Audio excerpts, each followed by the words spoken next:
नमस्कार, हेलो। आप सभी का स्वागत है सिटी टेल्स के अनोखे सफ़र में। तो बात कुछ ऐसी है कि इस वीडियो में मैं आप लोगों के साथ वाराणसी इस शहर के बारे में कुछ खास जानकारी शेयर करने वाला हूँ। तो सभी अपनी अपनी सीट बेल्ट्स बांध लो और तैयार हो जाओ घर बैठे वाराणसी की तरफ उड़ान भरने के लिए।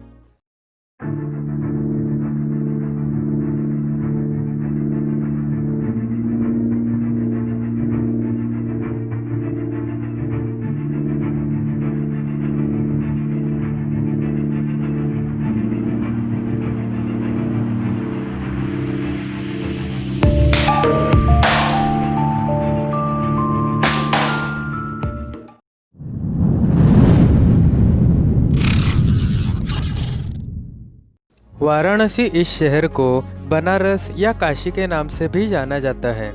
यह गंगा नदी के किनारे बसा एक शहर है जो स्टेट कैपिटल लखनऊ से 320 किलोमीटर्स और इलाहाबाद से 121 किलोमीटर्स की दूरी पर स्थित है। और ये भारत का एक प्रमुख धार्मिक केंद्र होने के साथ भारत के 7 पवित्र शहर जिन्हें सप्तपुरी कहा जाता है उनमें से सबसे पवित्र शहर माना जाता है। वाराणसी शहर नेशनल हाईवे 2 के साथ स्थित है और वाराणसी जंक्शन रेलवे स्टेशन और लाल बहादुर शास्त्री इंटरनेशनल एयरपोर्ट द्वारा कनेक्ट किया जा सकता है। वाराणसी एक महत्वपूर्ण इंडस्ट्रियल सेंटर के रूप में विकसित हुआ जो अपने मलमल और रेशम के कपड़े, परफ्यूम्स, आइवरी वर्क्स और मूर्तिकला यानी कि स्कल्पचर्स के लिए प्रसिद्ध है। 2011 के सेंसस के हिसाब से वाराणसी का पॉपुलेशन 14,35,113 इतना है, जिसमें 7,61,060 मेंस और 6,74,053 फीमेल पॉपुलेशन का समावेश है। कवि तुलसीदास जी ने भगवान राम के जीवन पर आधारित कविता जिसका नाम है रामचरितमानस वो भी वाराणसी में ही लिखी है। भक्ति आंदोलन के कई अन्य प्रमुख आंकड़े वाराणसी में ही पैदा हुए हैं, जिनमें संत कबीर और संत तुलसीदास जी का भी समावेश है। गुरु नानक जी ने साल 1507 में महाशिवरात्रि की यात्रा की, एक यात्रा जिसने सिख धर्म की स्थापना में बड़ी भूमिका निभाई। सिल्क वीविंग, कारपेट्स, क्राफ्ट्स और टूरिज्म ये सब स्थानिक लोगों की महत्वपूर्ण संख्या को रोजगार देते हैं, जैसे कि डीजल लोकोमोटिव वर्क्स और भारत हेवी इलेक्ट्रिकल्स ये कंपनीज। हिंदू पौराणिक कथाओं के अनुसार वाराणसी की स्थापना शिव ने की थी। वाराणसी में अनुमानित 23,000 मंदिर हैं, जिनमें शिव का काशी विश्वनाथ मंदिर, संकट मोचन हनुमान मंदिर और दुर्गा मंदिर का समावेश है।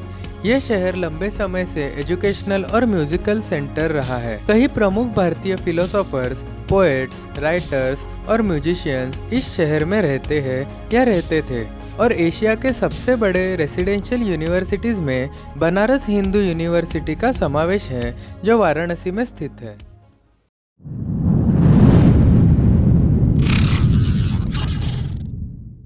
ट्रेडिशनल एटिमोलॉजी वाराणसी को शहर की सीमा बनाने वाली 2 गंगा सहायक नदी मतलब गंगा नदी के ट्रिब्यूटरीज के नाम से जोड़ता है, जैसे कि वरुणा जो अभी भी उत्तर वाराणसी में बह रही है और अस्सी जो आज शहर के दक्षिणी हिस्से में एक छोटी सी धारा है और अस्सी घाट पर स्थित है।